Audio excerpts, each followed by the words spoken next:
ناظرین خیر مقدم ہے آپ کا ایک مرتبہ پھر سیگمنٹ ہے آپ کے مسائل اور ان کا حل مفتی محمد سہیل رضا امجدی کے ساتھ. آپ کے سوالات جمع ہو چکے ہیں, ہم کچھ ایک آدھ کال لیں گے اور پھر جوابات کی طرف آ جائیں گے. وقت ہمارے پاس محدود ہوتا ہے اور سوالات تو ماشاءاللہ لامحدود ہوتے ہیں اور مفتی صاحب ماشاءاللہ اتنے کم وقت میں سارے جواب بھی دے دیتے ہیں.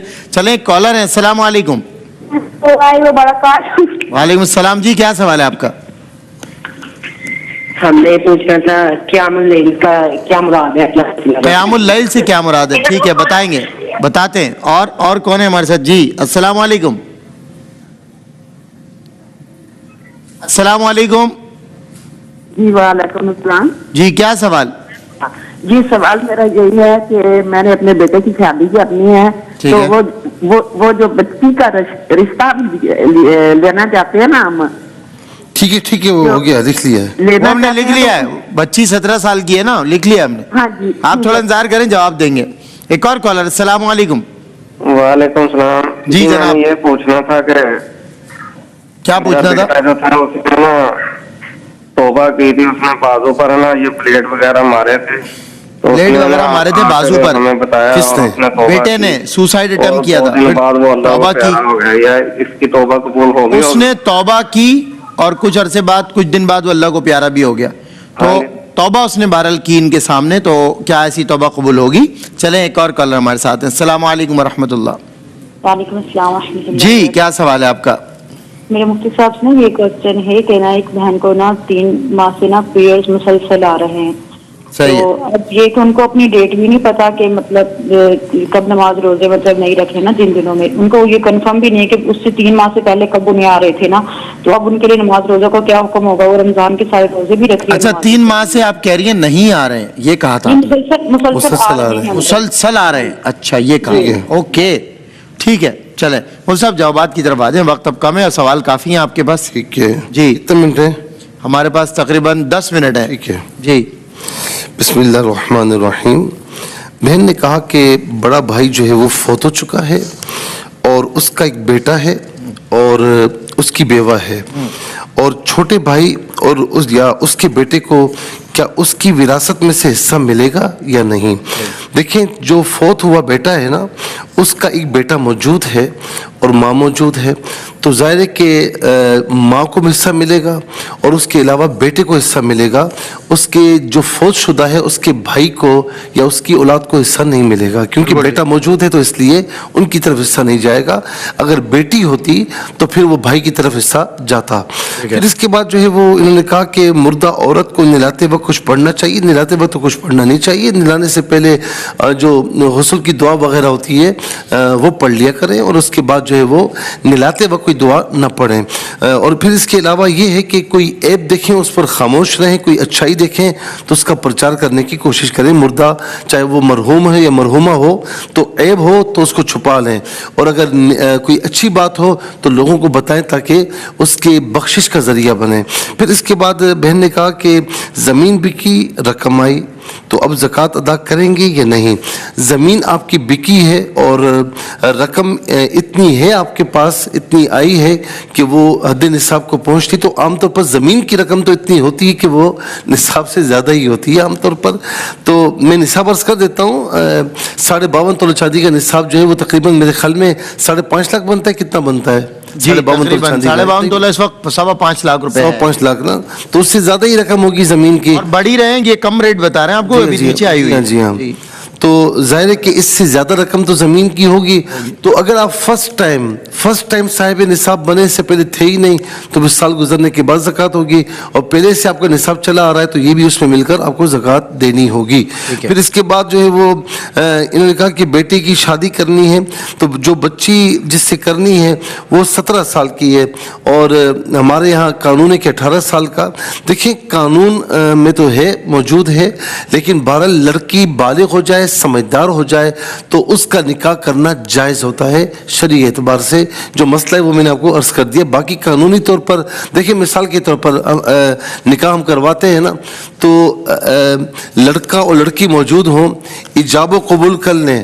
یہ لڑکی موجود نہیں ہے, اس کے وکیل اور گواہ موجود ہیں, ایجاب و قبول ہو گیا, وکیل نے ایجاب و قبول کر لیا, ٹھیک ہے, لڑکے نے ایجاب کیا اور لڑکی کے وکیل نے قبول کر لیا, 2 گواہ موجود ہیں, نکاح ہو چکا ہے. ٹھیک ہے نا, باقی خطبہ سنت ہے.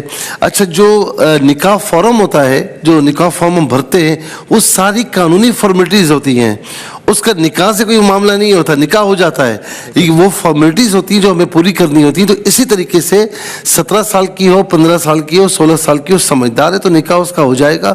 باقی جو فارمیلٹیز ہیں, قانونی تقاضے ہیں, وہ آپ جانتے ہیں, تو اسے پورا کرنا وہ آپ کا کام ہے.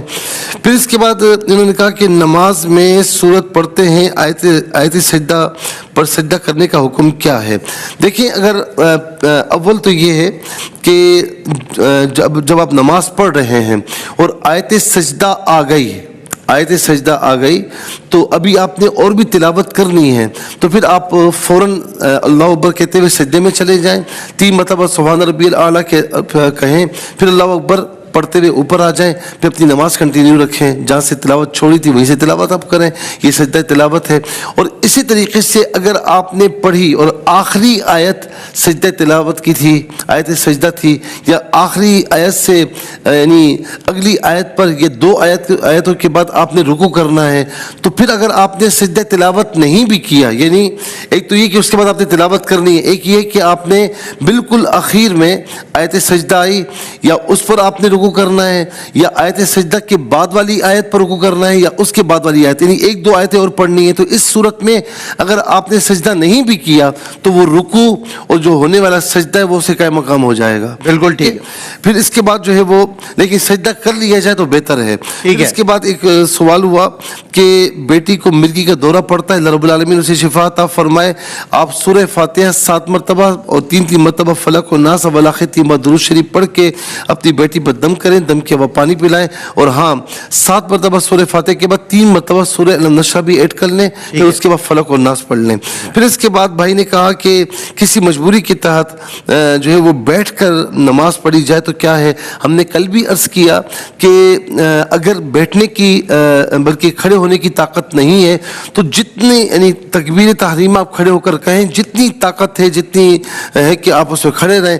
جب کھڑے ہونے کی طاقت نہ رہے تو بیٹھ کر نماز پڑھ سکتے ہیں, اور کھڑے ہونے کی طاقت بالکل ہی نہیں ہے تو بیٹھ کر پوری نماز بھی پڑھ سکتے ہیں. اللہ رب العالمین نے یہ فلیکسیبلٹی عطا فرمائی, ہمارے نبی علیہ السلام نے یہ عطا فرمائی ہے.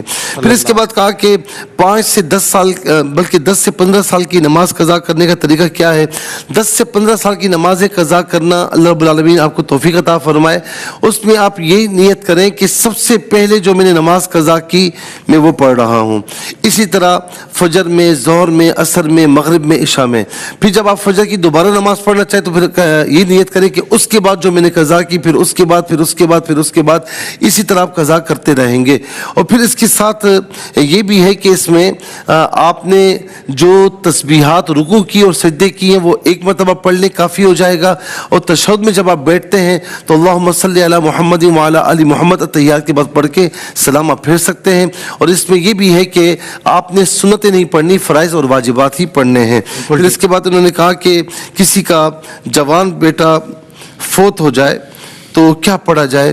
میرے بھائی اللہ رب العالمین صبر عطا فرمائے اور قرآن شریف جتنا ہو سکے پڑھیں, سورہ فاتحہ پڑھیں, سورہ ملک پڑھیں, سورہ یاسین پڑھیں, اس کے علاوہ جو صورتیں ہو سکتی ہیں پڑھیں اور اصالہ ثواب کریں. اللہ رب العالمین ان پر کرم فرمائے. اچھا 14 سجدہ آیت جو سجدہ ہے, 14 آیات سجدہ ہے, یہ کس سے بنے تھے؟ کیا ہوا تھا؟ ظاہر ہے کہ نبی علیہ السلام نے جب یہ آیتیں پڑھی تو ان پر سجدہ کیا, سجدہ کرنے کا حکم دیا, تو اسی لیے علماء کرام نے اس پر یہ فرمایا کہ یہاں پر سجدہ کیا جائے گا, واجب ہے کہ سجدہ کیا جائے. جہاں بھی کیا اور صحابہ کرام نے بھی کیا, اور جہاں بھی آیت سجدہ تو وہاں غور کریں, کہیں پر ہوگا کہ ایمان والے سجدہ کرتے ہیں, کہیں پر ہوگا کفر جو کافر ہیں وہ سجدہ نہیں کرتے, تو وہاں پھر ایمان والوں کے لیے ضروری ہو جاتا ہے. تو اس طریقے سے کہیں یہ بھی ہے کہ سجدہ کرو, جی, تو یہ ہر جگہ پر آپ کو ملے گا. تو آیات سجدہ میں یہ آپ کو قدر مشترک ہے. ایمان والوں سے کہا جا رہا ہے سجدہ کرو, وہ کرتے ہیں, ان کا کام یہی ہے, اور کفر وہ نہیں کرتے, اور وہ جب بھی اللہ کا نام آتا ہے اعراض کرتے ہیں, تو پھر مومن پر وہاں پر سجدہ کرنا لازم ہوتا ہے. اور سب سے بڑی بات کہ حضور نبی کریم علیہ الصلوۃ والسلام کا حکم ہے, صحابہ کرام نے بھی یہ کیا دیا ہے تو اس لیے ائمہ نے اس کو 14 سجدے واجب قرار دیے ہیں. ایک سجدہ جو ہے وہ امام شافعی کے نزدیک ہے، لیکن باقی 14 سجدے ہمارے نزدیک ہیں، ان کے نزدیک 15 ہیں، ہمارے نزدیک 14 ہیں. بالکل ٹھیک. اچھا مستحب ہے کہ وہاں بھی سجدہ کر لیا جائے تو وہ مستحب ہے. پھر اس کے بعد انہوں نے کہا کہ ظلم سہنے والا کرنے والے سے ظالم ہے. دوسری طرف صبر کرنے کا حکم دیا جا رہا ہے. دیکھیں ظلم آپ سہ رہے ہیں، کچھ بھی نہیں کر سکتے، پھر تو آپ مظلوم ہیں. وہ تو صابر ٹھیک ہے نا، مظلوم ہے، کچھ کر ہی نہیں سکتے. کچھ کر سکتے ہیں اور آپ سہ رہے ہیں، اور اس میں آپ کو پتا ہے کہ یہ ظلم اس کا میں نے روکا نہیں تو یہ ہر کسی پر کرے گا. یہ سلمان پر شروع ہو جائے گا، اوروں پر شروع ہو جائے گا. تو پھر اس کا ہاتھ اگر آپ روکنے پر اختیار رکھتے ہیں تو اس کا ہاتھ روکا جائے، اس کو ظلم کرنے سے روکا جائے. اور نہیں روکیں گے تو پھر آپ ظالم کہلائیں گے اگر اختیار ہے. دوسرا یہ کہ صبر کرنے کا حکم دیا جا رہا ہے. جہاں بے بس ہو، صبر یہ کہ سب کچھ ہوتے ہوئے آپ اپنے دشمن کو معاف کرتے ہیں، یہ صبر ہے. واہ، آپ اس کو مار بھی سکتے ہیں، یہ بھی کر سکتے ہیں، وہ بھی کر سکتے ہیں، آپ معاف کر دیں، اللہ رب العالمین آپ کو معافی عطا فرمائے گا. جس کا شر جو ہے نا لوگوں میں پھیلنے کا خطرہ ہے، جس کا ظلم لوگوں میں پھیلنے کا خطرہ ہے کہ میں نے اسے نہ روکا تو یہ اوروں کے ساتھ بھی کرے گا، تو وہاں روکنا لازمی ہے. بالکل اگر اختیار نہیں ہے تو کوئی مسئلہ نہیں ہے، آپ کو رخصت ہے. لیکن جہاں پر آپ کو ذاتی طور پر کچھ ہوا ہے، آپ کی ذاتیات کا معاملہ ہے، وہاں پر صبر کریں. جہاں اللہ تعالیٰ کا معاملہ ہے، دین کا معاملہ ہے، وہاں صبر نہیں چلے گا، وہاں اسے روکنا پڑے گا. بالکل صحیح. پھر اس کے بعد انہوں نے کہا کہ کل سیری جو ہے وہ انہوں نے کہا کہ ایک اسپیشل بچے کا ایک ڈیجیٹل میں یہ معاملہ ہوا تھا، اور ہم تینوں کا بیان، چاروں کا بیان اس میں موجود ہے. تو اب بیٹا جو ہے یہ کہتے ہیں کہ ماں انتقال کر گئی اور باپ رکھنے کو تیار نہیں ہے. بڑا بد نصیب باپ ہے جو رکھنے کو تیار نہیں. ماں نے اپنی جان دے دی اس کی خبر گیری میں، اس کی خیال رکھنے میں، اور آج باپ کہہ رہا ہے کہ میں وہاں کسی ہاؤس میں جمع کرا دوں، یہ کر لوں. تو بہرحال وہ اپنے بچے کو اگر نہیں پالے گا، بوسے گا نہیں، اس کی خبر رکھے گا، گناہگار ہوگا. ظاہر ہے کہ بچے کی تربیت اس کے ذمہ ہے، بچے کی نان نفقہ پرورش اس کے ذمہ ہے، گناہگار ہوگا. بہن نے کہا کہ جو باہر رہتے ہیں تو فطرہ باہر کے حساب سے ادا کریں. جن کی فیملی سب کچھ باہر ہے تو وہ باہر کے اس سے ادا کریں گے، اور جو اگر یہاں پر بھیجنا چاہیں تو وہاں سے بھی، وہاں کے اعتبار سے بھی بھیج سکتے ہیں اور یہاں کے اعتبار سے بھی بھیج سکتے ہیں. اچھا جی ہاں ٹھیک ہے. ٹھیک ہے. لیکن جو اپنے مال و اسباب کے ساتھ باہر ہی رہتے ہیں، کاروبار بھی وہیں پر ہے، فیملی بھی وہیں پر ہے، تو وہیں کے حساب سے دیں. بالکل ٹھیک ہے. ٹھیک ہے. اور اسی طریقے سے انہوں نے کہا کہ جس کو یہ اچھا سوال ہے کہ جو یہاں پر کام کرتے ہیں، فری لانس کام کرتے ہیں، بعض اوقات نیٹ کے ذریعے آن لائن، تو ان کو ڈالر کے حساب سے سیلری ملتی ہے. تو اگرچہ ڈالر کے حساب سے سیلری ملتی ہے لیکن وہ یہاں کے حساب سے دیں گے. ہاں اتنا ضرور ہے کہ ان کی گنجائش زیادہ ہے نا، تو وہ پھر کشمش کے حساب سے دیں، وہ کھجور کے اعتبار سے دیں، کشمش کے حساب سے تقریباً 5500-6000 بنتا ہے تقریباً، اس حساب سے دیں. ٹھیک ہے نا. جی ہاں 300 منیمم ہے. ٹھیک ہے. یہ تو کم از کم ہے. 500 سے اللہ نے آپ کو دیا اس حساب سے آپ دیں، انشاءاللہ اللہ تعالیٰ مزید کرم فرمائے گا آپ پر. قضا نمازیں کیسے پڑھیں یہ میں نے ابھی کچھ دیر پہلے بتا دیا ہے، تو آپ اسے دیکھ لیجیے گا. ٹھیک ہے. اچھا اب خاص طور پر ویڈیو کے لیے یہاں پر جو اس وقت ڈاکومنٹری آتی ہے سب دیکھتے ہیں. دیکھیں انبیاء علیہم السلام کی شخصیت، ان کی ذات کریمہ یہ کوئی دکھائی نہیں سکتا، اور کوئی اس کی ایکٹنگ نہیں کر سکتا. ٹھیک ہے نا. ہاں پیچھے سے دکھایا جاتا ہے کہ جس میں چہرہ مبارک واضح نہیں ہوتا، کوئی ایسی چیز نہیں ہے، تو پھر وہاں پر یا تو روشنی کر دی جاتی ہے، تو اس میں کوئی شرعی قباحت نہیں ہے، ایسا کیا جا سکتا ہے. چہرہ دکھانا، چہرہ انور دکھانا یا پورا سراپا اقدس دکھانا، وہ بھی اس لیے ہے کہ وہ انبیاء مقدس یعنی مقدس شخصیات ہیں. اب ایکٹنگ کرنے والا پتہ نہیں کیسا ہے کیسا نہیں ہے، تو اس لیے منع ہے کہ اس طرح نہ کیا جائے بالکل.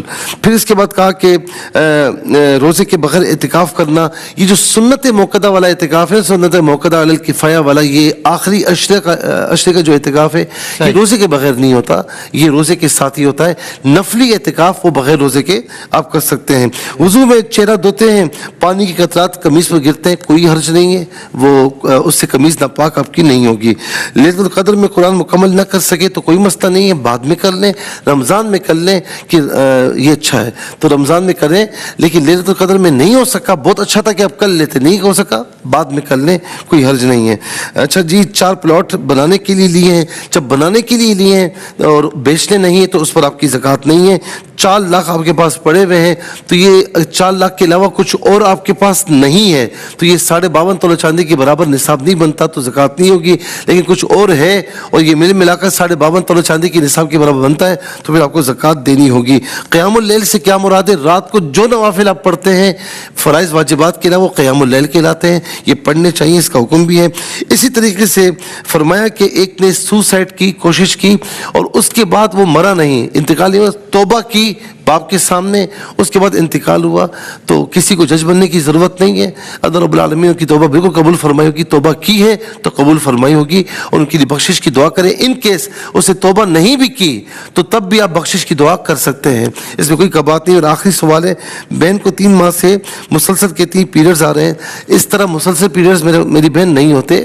پیریڈز جب بھی ہوں گے تو ان کی منیمم جو ڈیوریشن ہے وہ 3 دن ہے, میکسیمم 10 دن ہے. اصول یاد رکھیں, 3 دن سے کم ہے وہ پیریڈز نہیں, وہ بیماری ہے. 10 دن سے زیادہ ہے تو وہ بھی بیماری ہے, پیریڈز نہیں ہے. جب بیماری ہو پیریڈز نہ ہو تو آپ پاک ہو کر نماز پڑھ سکتی ہیں. جب بھی وہ ناپاکی لگ جائے تو پاک کرنے کی ضرورت ہے, غسل کرنے کی ضرورت نہیں ہے. بالکل ٹھیک ہے مفتی صاحب, بہت شکریہ. ہو گئے سارے سوالات, جی. بہت زیادہ تھے ماشاءاللہ, مبارک ہو. سارے سوالات کے جوابات مختصر دورانیہ مفتی صاحب نے مکمل کیے اور اس کے بعد اب ہمیں سیمی فائنل راؤنڈ مکمل کرنا ہے ہمارے کوئز شو کا, یعنی